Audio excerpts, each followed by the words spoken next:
गुरुर्ब्रह्मा गुरुर्विष्णु गुरुर्देवो महेश्वरः गुरुर्साक्षात् परब्रह्म तस्मै श्री गुरुवे नमः।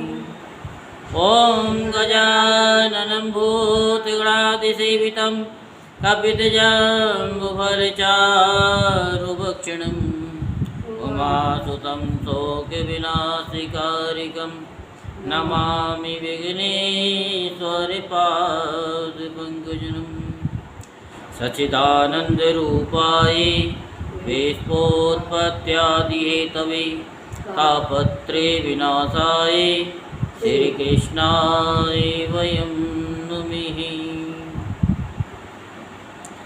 आज हम आपको श्रीमद्भागवत महापुराण के 12वें स्कंद का 11वां अध्याय सुनाते हैं।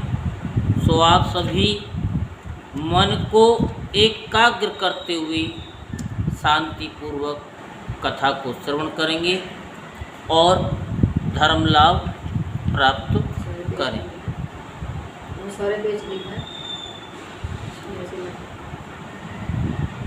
उससे पहले हम आपको अंतःकरण शुद्ध करने के लिए, अपनी सुख शांति के लिए, परमात्मा से कनेक्ट होने के लिए और अपनी वाणी को शुद्ध करने के लिए ओम का उच्चारण करते हैं।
बोल वृंदावन बिहारी लाल की जय, बोल बांके बिहारी लाल की जय।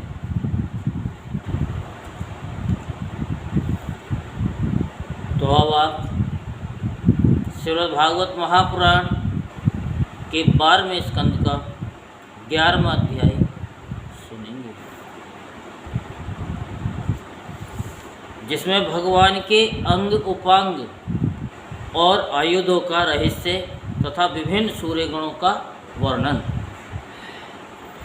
शौनक जी ने कहा सो जे आप भगवान के परम भक्त और बहुयज्ञों में शिरोमणि हैं। हम लोग समस्त शास्त्रों के सिद्धांत के संबंध में आपसे एक विशेष प्रश्न पूछना चाहते हैं, क्योंकि आप उसके मर्मज्ञ हैं। हम लोग क्रिया योग का यथावत ज्ञान प्राप्त करना चाहते हैं, क्योंकि उसका कुशलतापूर्वक ठीक ठीक आचरण करने से मरण धर्मा पुरुष अमर तत्व प्राप्त कर लेता है। अतः आप हमें ये बतलाइए कि पांचरात्रादि तंत्रों की विधि जानने वाले लोग केवल श्री लक्ष्मीपति भगवान की आराधना करते समय किन किन तत्वों से उनके चरणादि अंग, गरुड़ादि उपांग, सुदर्शन आदि आयुध और कौस्तुभ आदि आभूषणों की कल्पना करते हैं। भगवान आपका कल्याण करें। सूत जी ने कहा, शौनक जी, ब्रह्मादि आचार्यों ने, वेदों ने और पांचरात्रादि तंत्र ग्रंथों ने विष्णु भगवान की जिन विभूतियों का वर्णन किया है, मैं श्री गुरुदेव के चरणों में नमस्कार करके आप लोगों को वही सुनाता हूँ। भगवान के जिस चेतनाधिष्ठित विराट स्वरूप में ये त्रिलोकी दिखाई देती है, वह प्रकृति, सूत्रात्मा, महतत्व, अहंकार और पंच तन्मात्रा, इन 9 तत्वों के सहित 11 इंद्रियें तथा पंचभूत, इन 16 विकारों से बना हुआ है। ये भगवान का ही पुरुष रूप है। पृथ्वी इसके चरण हैं, स्वर्ग मस्तक है और अंतरिक्ष नाभि है, सूर्य नेत्र है, वायु नासिका है और दिशाएं कान हैं, प्रजापति लिंग है, मृतो गुदा है, लोकपालगण भुजाएं हैं, चंद्रमा मन है और यमराज बोए हैं, लज्जा ऊपर का होठ है, लोभ नीचे का होठ है, चंद्रमा की चांदनी दंतावली है, ब्रह्म मुस्कान है, वृक्ष रोम है और बादल ही विराट पुरुष के सिर पर उगे हुए बाल हैं। शौनक जी, जिस प्रकार ये अविष्ट पुरुष अपने परिमाण से 7 वित्ते का, उसी प्रकार वह समिष्ट पुरुष भी इस लोक स्थिति के साथ अपने 7 वित्ते का है। स्वयं भगवान अजन्मा है। स्वयं भगवान अजन्मा है। वे कौस्तुभ मणि के बहाने जीव चैतन्य रूप आत्म ज्योति को ही धारण करते हैं और उसकी सर्वव्यापिनी प्रभा को ही वक्त स्थल पर श्री वत्स रूप से वे अपनी सत्व रज आदि गुणों वाली माया को वनमाला के रूप से, छंद को पीताम्बर के रूप से तथा आऊ में इन 3 मात्रा वाले प्रणव को यज्ञोपवीत के रूप में धारण करते हैं। देवादिदेव भगवान सांख्य और योग रूप मकराकृत कुंडल तथा सब लोकों को अभय करने वाले ब्रह्मलोक को ही मुकुट के रूप में धारण करते हैं। मूल प्रकृति ही उनकी शेष सैया है जिस पर वे विराजमान रहते हैं और धर्म ज्ञान आदि युक्त सत्गुण ही उनके नाभि कमल के रूप में वर्णित हुआ है। वे मन, इंद्रिय और शरीर संबंधी शक्तियों से युक्त प्राण तत्व रूप कौमोद की गदा, जल तत्व रूप पांचजन्य शंख और तेजस तत्व रूप सुदर्शन चक्र को धारण करते हैं। आकाश के समान निर्मल आकाश स्वरूप खड़ग, तपो में अज्ञान रूप ढाल, काल रूप सारंग धनुष और कर्म का ही तर्कस धारण किए हुए हैं। इंद्रियों को ही भगवान के बाणों के रूप में कहा गया है। क्रिया शक्ति युक्त मन ही रथ है। तन मात्राएं रथ के बाहरी भाग हैं और वर अभय आदि की मुद्राओं से उनकी वरदान अभय दान आदि के रूप में क्रियाशीलता प्रकट होती है। सूर्यमंडल अथवा अग्निमंडल ही भगवान की पूजा का स्थान है। अंतःकरण की शुद्धि ही मंत्र दीक्षा है और अपने समस्त पापों को नष्ट कर देना ही भगवान की पूजा है। ब्राह्मणों समग्र ऐश्वर्य, धर्म, यश, लक्ष्मी, ज्ञान और वैराग्य, इन 6 पदार्थों का नाम ही लीला कमल है, जिसे भगवान अपने कर कमल में धारण करते हैं। धर्म और यश को क्रम से चंवर एवं व्यंजन पंखे के रूप से तथा अपने निर्भय धाम वैकुंठ को छत्र रूप से धारण किए हुए हैं। तीनों वेदों का ही नाम गरुड़ है। वे ही अंतर्यामी परमात्मा का वहन करते हैं। आत्म स्वरूप भगवान की उन्हें कभी न बिछुड़ने वाली आत्म शक्ति का ही नाम लक्ष्मी है। भगवान के पार्षदों के नायक विसुर्त और विश्वक्सेन पांचरात्रादि आगम रूप हैं। भगवान के स्वाभाविक गुण अणिमा, महिमा आदि अष्ट दियों को ही नंद सुनंद आदि 8 द्वारपाल कहते हैं। शौनक जी स्वयं भगवान ही वासुदेव, संकर्षण, प्रद्युम्न और अनिरुद्ध इन 4 मूर्तियों के रूप में अवस्थित हैं। इसलिए उन्हीं को चतुर्व्यूह के रूप में कहा जाता है।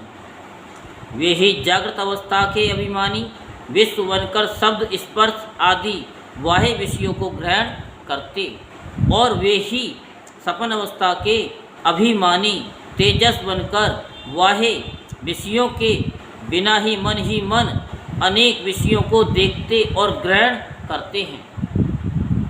वे ही सुसुप्ति अवस्था के अभिमानी प्राज्ञ बनकर विषय और मन के संस्कारों से युक्त अज्ञान से ढक जाते हैं और वही सबके साक्षी तुरीय रहकर समस्त ज्ञानों के अधिष्ठान करते रहते हैं, अधिष्ठान रहते हैं। इस प्रकार अंग उपांग, आयुध और आभूषणों से युक्त तथा वासुदेव, संकर्षण, प्रद्युम्न एवं अनिरुद्ध इन 4 मूर्तियों के रूप में प्रकट सर्वशक्तिमान भगवान श्री हरि ही क्रमश विश्व, तेजस, प्राज्ञ एवं तुरीय रूप से प्रकाशित होते हैं।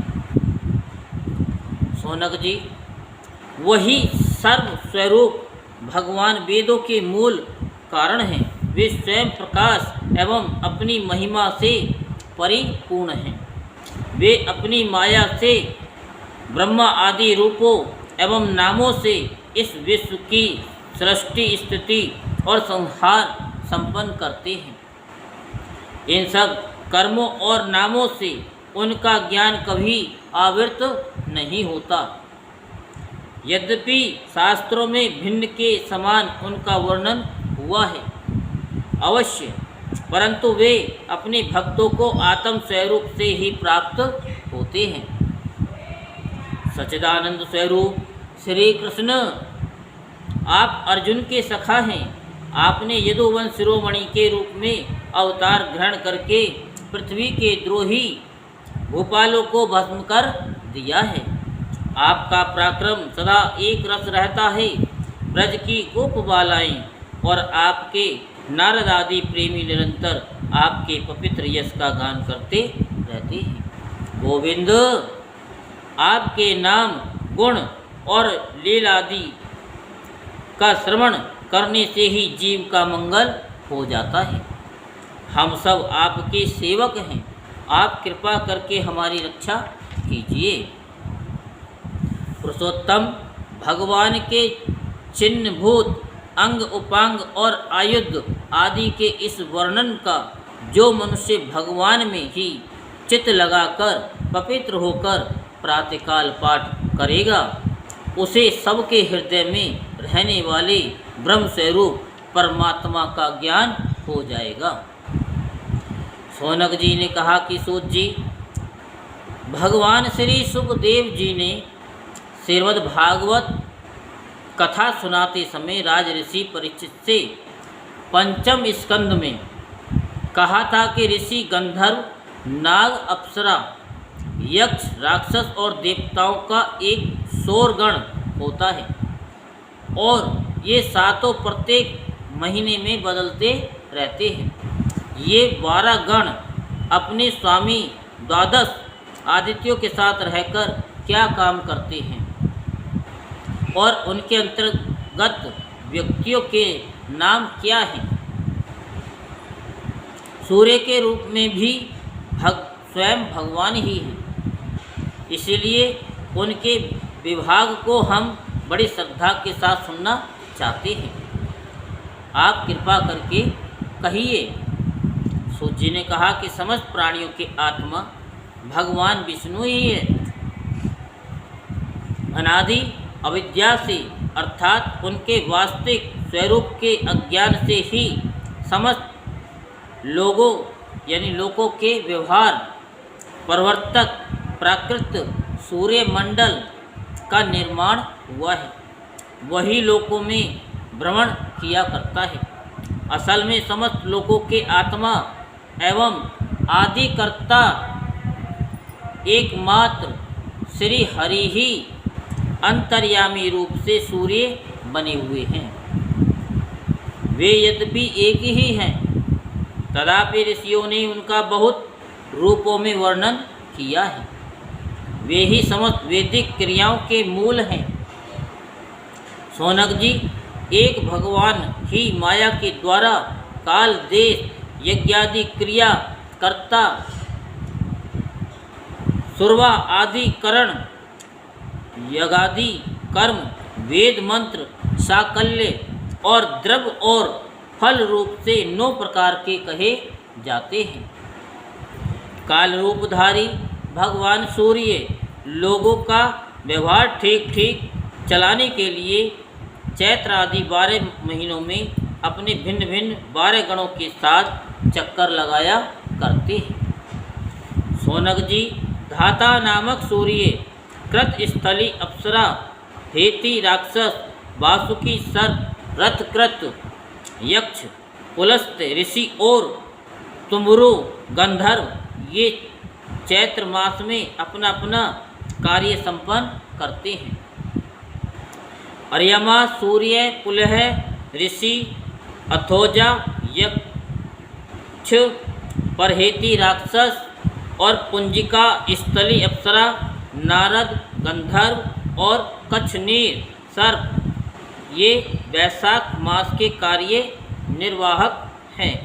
मित्र सूर्य, अत्रि ऋषि, पौरुष्य राक्षस, तक्षक सर्प, मेनका अप्सरा, हाहा गंधर्व और रथ सवन यक्ष ये ज्येष्ठ मास के कार्य निर्वाहक हैं।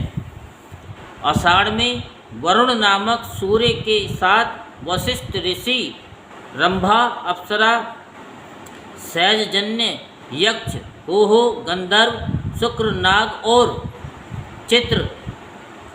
चित्रस्वन राक्षस अपने अपने कार्य का निर्वाह करते हैं। श्रावण मास इंद्र नामक सूर्य का कार्यकाल है। उनके साथ विश्वावसु गंधर्व, श्रोता यक्ष, ऐलापत्र नाग, अंगिरा ऋषि, लोचा अप्सरा एवं वरीय नामक राक्षस अपने कार्य का संपादन करते हैं। भाद्रपद के सूर्य का नाम है विवस्वान। उनके साथ उग्रसेन गंधर्व, व्याघ्र राक्षस, आषाढ़ यक्ष, भृगु ऋषि, अनुमलोचा अप्सरा और शंखपाल नाग रहते हैं।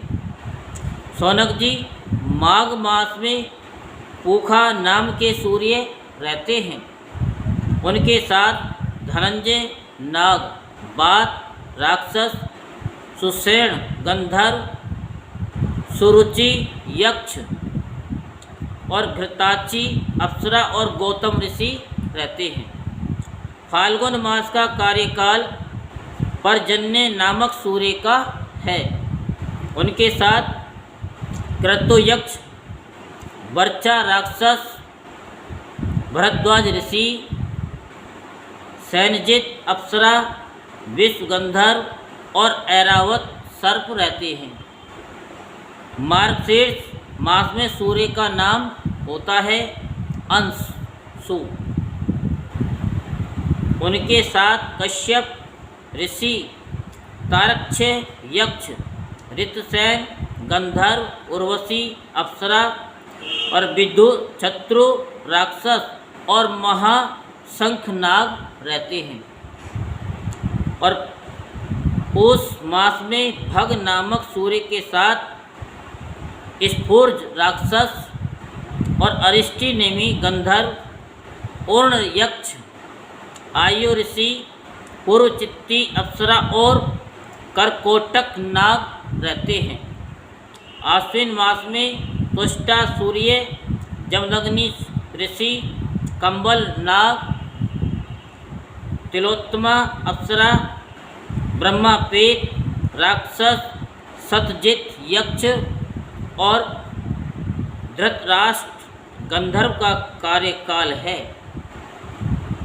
तथा कार्तिक में विष्णु नामक सूर्य के साथ अश्वत्तर नाग, रंभा अप्सरा, सूर्य वर्चा गंधर्व, सत्यजित यक्ष, विश्वामित्र ऋषि और मखापेत राक्षस अपना अपना कार्य संपन्न करते हैं।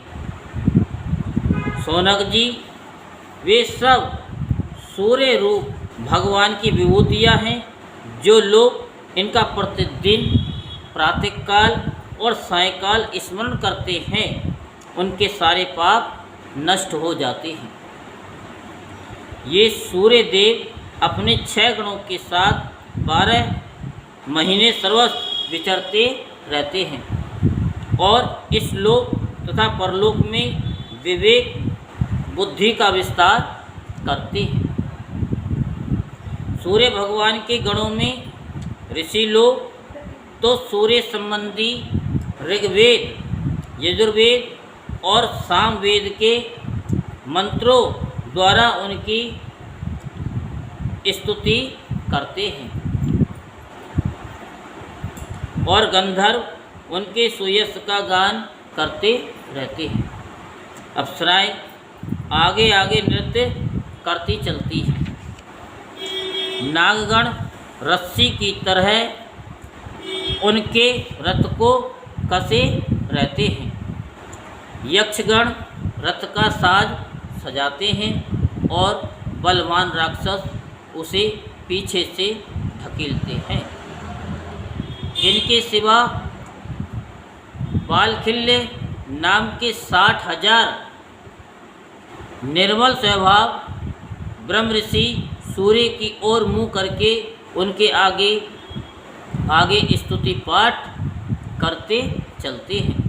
इस प्रकार अनादि अनंत अजन्मा भगवान श्री हरि ही कल्प कल्प में अपने स्वरूप का विभाग करके लोकों का पालन पोषण करते रहते हैं। यहीं पर श्रीमद्भागवत महापुराण के 12वें स्कंद का 11वां अध्याय संपूर्ण होता है। बोलो वृंदावन बिहारी लाल की बोलो बांके बिहारी लाल की जय जय श्री राधे श्याम, जय जय श्री राधे श्याम, जय जय